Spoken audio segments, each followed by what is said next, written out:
Hei, mä oon Marko. Hei, olen Tarja. Olemme nelihenkinen perhe ja asumme Helsingissä juuri valmistuneessa omakotitalossa. Kaava määräsi meille tietyn tyylisen talon ja tiesimme, että talostamme tulee useampi kerroksinen. Ja halusimme silloin ehdottomasti taloomme hissin ja valitsimme tämän Sipesin Cloud Plus-mallin, koska asuntomme ja talomme on avara ja valoisa.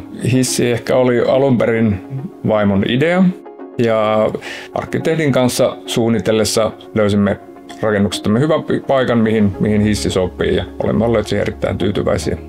Valitsimme tämän Sipes-hissin useammankin syyn johdosta. Ensinnäkin tämä hissi on ulkonäöllisesti meille sopiva hissi. Siinä on erikoisuutena se, että siinä on lasiovet, saa 3 eri suuntaan. Lisäksi tämän hissin sai täysimustana. Ja tässä on muita toiminnallisuuksia, jotka on meille tärkeitä.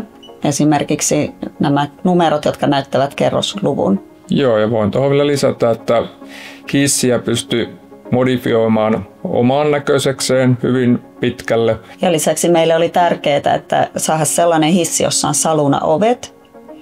Ja tässä mallissa on lasiset salunaovet. Eli automaattiovet. Meillä keittiö on esimerkiksi toisessa kerroksessa ja kun tullaan ruokakassien kanssa, niin on todella kätevää saada sitten ruokakassit tai muuta painavaa tavaraa liikuteltua kerroksien välillä. Itse prosessi meni todella jouhevasti. Tietysti aikaa kului, kun valinta piti tehdä hyvin varhaisessa vaiheessa.